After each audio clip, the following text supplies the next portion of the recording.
কি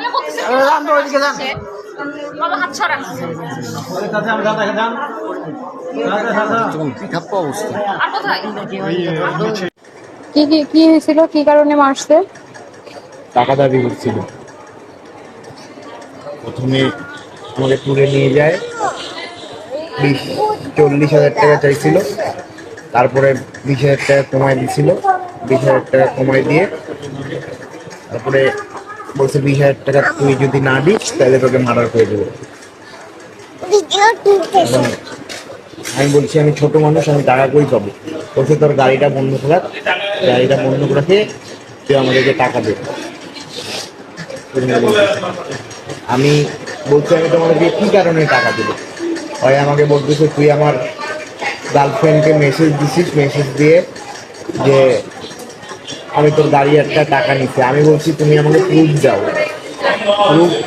প্রুফ কেন? আমাকে বলছে প্রুফ কেন আমি তোকে দিব? আমি বলছি তোর বিশ্বাস হয় না? আমি বলছি না, তোমার কথা আমার বিশ্বাস হয় না। তারপর ওরা আমাকে এখানে মারছিল। মারার পর আবার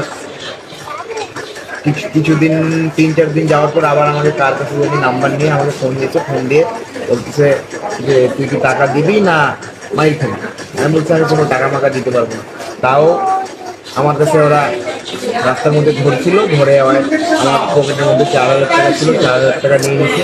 নিয়ে নেওয়ার পর আমি বলছি যে তখন 4,000 টাকা নিয়ে নিচ্ছে, আমি সুন্দরভাবে দিয়ে দিচ্ছি যে আমার সাথে কাহিনী করবে, কাহিনী যেন না হয়। আবার পরে আমাকে আবার ফোন দিয়ে বলছে আরো 2,000 টাকা দে, 2,000 টাকা দিলে তোকে আর কিছু করবো না।